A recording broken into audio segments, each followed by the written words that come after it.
New ইয়র্কের জ্যাকসনের থেকে আপনাদের সঙ্গে আছে আমি খালেদ মহিউদ্দিন। থাকে সেসব নিয়ে কথা বলার জন্য আজ আমাদের সঙ্গে রয়েছেন। নমস্কার, আমি তরুণ ঘোষ। আজ সকালটা ডক্টর ইউনূসের মোটেই ভালো গেল না। সকালবেলা ঘুম থেকে উঠে যদি মার্কিন চিপায় পড়তে হয় তাহলে কার ভালো লাগে বলুন? একেই শরীর অসুস্থ, তারপর সকাল সকাল 7টার সময় যদি এখন মার্কিনদের ফোন আসে, এসে যদি আগা পাঁচতলা ঝাড় দেয় তাহলে কার ভালো লাগে? এখন সার্জিও গোর ফোন করেছিলেন ডক্টর ইউনূসকে। এখন সেখানে যারা যারা উপস্থিত ছিলেন তারা হচ্ছেন খলিলুর রহমান, লামিয়া মুর্শেদ এবং সামরিক সচিব একজন। টেলিফোনে কথা হয়েছে, ওর উপস্থিত ওনারা ছিলেন। তো সার্জিও গোর জানতে চান যে পরিস্থিতি কি, আপনার দেশের পরিস্থিতি কি, নির্বাচন কবে হবে, আপনি যেভাবে রাজ্য চালাচ্ছেন, রাষ্ট্র চালাচ্ছেন, আইএসআই, আইসিস, এদের উত্থান, এই উত্থান এবং এদের উস্কানি আপনারা দিচ্ছেন। মানে উত্থান তো হচ্ছে, তার মধ্যে উস্কানি এবং মদত দিচ্ছেন। পরিস্থিতি ক্রমশ হাতের বাইরে চলে যাচ্ছে। এ ব্যাপারে আপনার বক্তব্য কি? তখন ইউনূস বলেন যে এটা সত্য নয়, পরাজিত শক্তিরা অর্থ দিচ্ছে,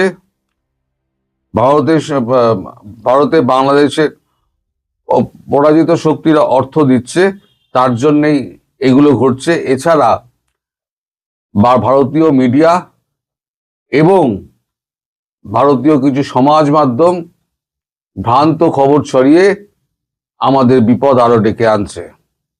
তখন সার্জিও গোর বলেন, তাই যদি হয়, মিডিয়াই শুধু যদি করে, তাহলে আপনার দেশের মিডিয়া কি করছে? আপনার কথা সত্য ধরে নিলাম, ভারতে বাংলাদেশের দূতাবাসের সামনে বিক্ষোভ হলো, আপনার মিডিয়া ফাটিয়ে দিল।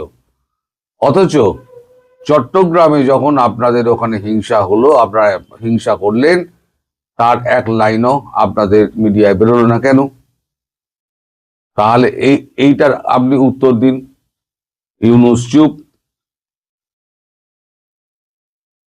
তখন সার্জিও গোর বলেন, দেখুন, ভারতের সঙ্গে মানে সব ধরনের সম্পর্ক ভালো করা এবং উত্তেজনা কমিয়ে আনার জন্য আমরা বারবার আপনাকে বলেছি, কিন্তু আপনি কমিয়ে আনেননি। এ ব্যাপারে আপনার আগ্রহ খুবই কম দেখা যাচ্ছে। সকল ক্ষেত্রে আপনার আগ্রহ হচ্ছে প্রশ্রয়, উগ্রবাদকে প্রশ্রয় দেওয়া, যা মানে ইন্দো প্যাসিফিক নীতির পক্ষে পরিপন্থী। আমাদের ইন্দো প্যাসিফিক যৌথ প্রক্রিয়া, ভারত মার্কিন যুক্তরাষ্ট্রের ইন্দো প্যাসিফিক যৌথ প্রক্রিয়া আপনার এই কাজকর্মের জন্য ব্যাহত হচ্ছে, এতে মার্কিন যুক্তরাষ্ট্র ক্ষতিগ্রস্ত হচ্ছে। এই ব্যাপারে আপনার মতামত কি? তখন ইউনূস কোনো কথা বলেননি, চুপ করে থাকেন। ইউনূসের কোনো কথা নেই। সরকারি মদতে সমস্ত রকম ঘটনাগুলো ঘটিয়ে চলছেন আপনি এবং আপনার সরকার। এ ব্যাপারে আপনার মতামত কি? ইউনূস বলেন যে আমি তো সরকার চালাই না, অন্য সব স্টেক হোল্ডাররা আছে, তারা করলে আমার কি করণীয় আছে? তাহলে আপনি আছেন কি করতে? তাহলে প্রধান উপদেষ্টা হয়ে আপনি ওখানে বসে আছেন কি করতে, কিছুই যদি না জানেন? তারপরে আবার প্রশ্ন করেন, এমন চাপ মানে চেপেছে সকাল থেকে 7টা থেকে 7টা 26 পর্যন্ত পুরো চেপেছে, যে 17-18 তারিখে, আপনার কথাই যদি সত্যি বলে ধরে নিয়ে আপনি সব কোনো কিছু জানেন না, 17-18 ডিসেম্বর চীনা সামরিক প্রতিনিধি দল গোপনে ঢাকা সফর করে চলে যায়। এটাও ভারত ভালো চোখে দেখছে না এবং ইন্দো প্যাসিফিক আমাদের যে যৌথ প্রক্রিয়া রয়েছে নীতির বা নীতিমালার, সেখানে কিন্তু ধাক্কা খাচ্ছে। এই ব্যাপারে আপনার মতামত কি? তখন ইউনূস বলেন, এটা পূর্ব নির্ধারিত ছিল, সেরকম কিছু কথা হয়নি। এসছে, চা কফি খাওয়া হয়েছে, চা কফি খেয়ে ওনারা চলে গেছেন। বললেন চীন থেকে এলেন, এসে চা কফি খেয়ে চলে গেলেন, বেশ ভালো, ঠিক আছে।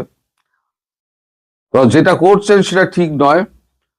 বিরোধী মত শূন্য করে দিয়েছেন, মত প্রকাশের স্বাধীনতা কেড়ে নিয়েছেন, সংখ্যালঘু নির্যাতন চরমে উঠেছে। সর্বত্র কঠিনভাবে সংখ্যালঘুদের ওপরে নির্যাতন এবং নিষ্পেষণ এগুলো যেগুলো হচ্ছে সেটা দিল্লি দেখতে চায় না। অর্থাৎ মার্কিন যুক্তরাষ্ট্র বলছে এই সংখ্যালঘু নির্যাতন, বিরোধী পক্ষ শূন্য, মতামত প্রকাশের অধিকার কেড়ে নেওয়া এবং সংখ্যালঘু নির্যাতন কোনোটাই ভারত মেনে নিচ্ছে না, মানে দিল্লি মেনে নিচ্ছে না। এবার আপনার মতামত কি? ইউনূস আবার চুপ। তারপরে বলেন যে ইনক্লুসিভ নির্বাচন করতে হবে, আওয়ামী লীগের নাম না করে ইনক্লুসিভ নির্বাচন করতে হবে, গণমাধ্যমের স্বাধীনতা ফিরিয়ে আনতে হবে। যাদের কাজ করতে দেওয়া হচ্ছে না সেটা দুর্ভাগ্যজনক। যেভাবে গণমাধ্যমকে জ্বালিয়ে দেওয়া হচ্ছে, ভাঙচুর করে দেওয়া হচ্ছে, সেটা অত্যন্ত নিন্দনীয় কাজ আপনার সরকার করছে এবং আপনার পৃষ্ঠপোষকতায় করছে। তখন তার মতামত চাইলে তিনি বলেন যে আমি মতামত দেওয়ার কেউ নই, আমি এটা মানি, এটা দুর্ভাগ্যজনক, আমি এটা দায়িত্ব নিচ্ছি, এই জিনিস আর ঘটবে না। তখন আবার ইউনূস আবার বলেন যে এই যে 26-27 একটা যৌথ মহড়া ছিল, আমাদের মার্কিন সেনাবাহিনীর সঙ্গে একটা যৌথ মহড়া ছিল, তো সেইটা এখন কি হবে? তখন বলছে ইন্দো প্যাসিফিকের ওপরে এত চাপ আপনারা দিয়েছেন সেই নীতির ওপরেতে, তারপর সামনে বড়দিন, এইগুলো সামলাতে গেলে আমাদের সময় লাগবে, ফলে আমরা এখনই এইটা নিশ্চিত করতে আপনাকে পারছি না। মানে ওটা এখনই আর হচ্ছে না, এ ব্যাপারে কবে হবে সে ব্যাপারেও কোনো রকম নিশ্চয়তা দেননি।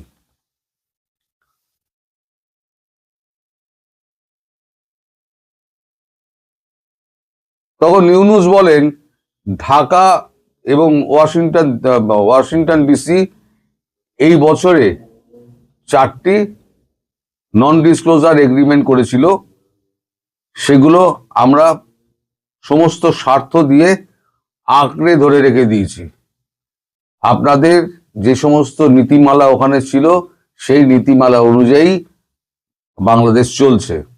তখন সার্জিও গোর একটু রেগে যান এবং একটু রেগে গিয়ে বলেন এই যে আপনার নন ডিসক্লোজার এগ্রিমেন্ট ছিল, এই নন ডিসক্লোজার এগ্রিমেন্টে এমন কোথাও কি কিছু লেখা ছিল যে আপনারা এখানে সন্ত্রাসবাদকে কায়েম করবেন, আপনারা মত প্রকাশের স্বাধীনতা দেবেন না, আপনারা রাজনৈতিক দলগুলোকে আপনারা জেলে পুরে দেবেন, অহেতুক মামলা দিয়ে লোককে আপনারা হ্যারাস করবেন, এইগুলোতে নন ডিসক্লোজার এগ্রিমেন্টে লেখা ছিল না, কিন্তু আপনারা করছেন যেটা নন ডিসক্লোজার এগ্রিমেন্টে আছে, সেই নন ডিসক্লোজার এগ্রিমেন্ট অবধি কাজ করুন, সেটা নিয়ে আমরা কোনো প্রশ্ন তুলছি না, কিন্তু এই যে জিনিসগুলো আমরা বলছি সেগুলোকে এড়াবার চেষ্টা করবেন না। ইউনূস বলেন আগেও চেয়েছি, এখনো ভারতবর্ষের সঙ্গে আমরা যোগাযোগ করতে চাইছি, কিন্তু নরেন্দ্র মোদী প্রধানমন্ত্রী তিনি আমাদের সঙ্গে কোনো রকম যোগাযোগই করছেন না এবং আমাদের কোনো ফোনের উত্তরও দিচ্ছেন না। তখন সার্জিও গোর বলেন আপনারা এমন জায়গায় নিয়ে গেছে সম্পর্কটাকে, এই সম্পর্কটা এখন বিষিয়ে গেছে, এখান থেকে উন্নতি পাওয়ার মানে সম্পর্ক উন্নয়নের ব্যাপারে আপনাদের অনেক বেশি এগিয়ে আসতে হবে এবং সচেষ্ট হতে হবে এবং এটা সময় সাপেক্ষ ব্যাপার, ইমিডিয়েটলি কাজ শুরু করুন, তাহলে সবকিছুই ঠিক হয়ে যেতে পারে। সার্জিও গোর আরো বলেন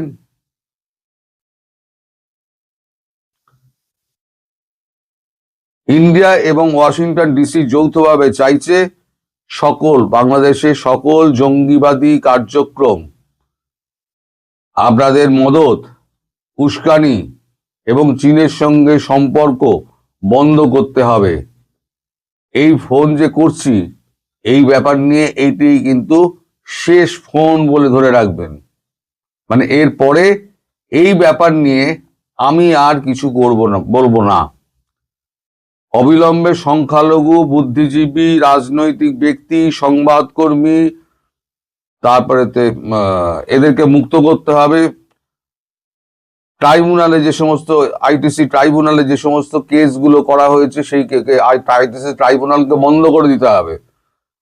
বিগত সরকারের গুরুত্বপূর্ণ যে সমস্ত ব্যক্তি আছে এবং বিগত সরকারের যত গুরুত্বপূর্ণ মানে রয়েছে, কর্মী রয়েছে, তাদেরকে অবিলম্বে মুক্তি দেওয়ার দাবি মার্কিন যুক্তরাষ্ট্র এবং ভারত যৌথভাবে চাইছে। শুধু তাই নয়, সবাইকে নিয়ে ইনক্লুসিভ নির্বাচনের ব্যবস্থা করতে হবে।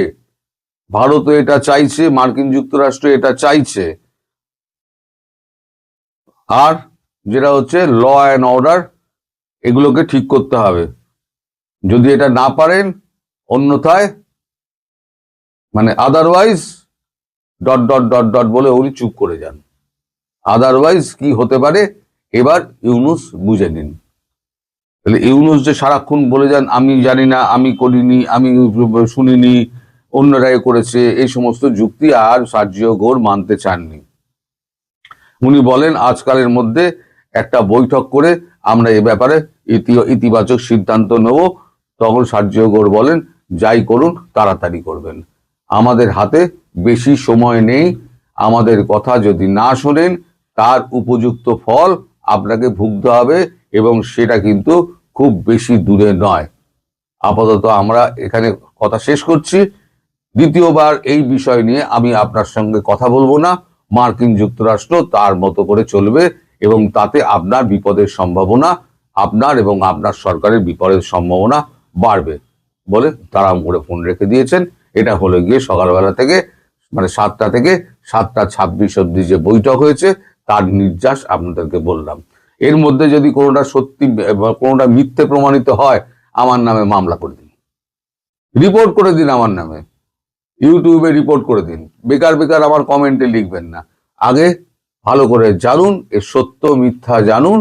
যেখান থেকে আমরা জানতে পেরেছি এর এক বর্ণ মিথ্যা কথা নেই, এখানে সব হচ্ছে সত্যি কথা। সবাই ভালো থাকবেন, সুস্থ থাকবেন এবং সাবধানে থাকবেন। নমস্কার। দর্শক, সম্পূর্ণ ভিডিওটি দেখলেন, আশা করি বিষয়টি বুঝতে পেরেছেন। এ নিয়ে আপনার গুরুত্বপূর্ণ মন্তব্যটি অবশ্যই কমেন্ট বক্সে জানিয়ে দিবেন। ধন্যবাদ।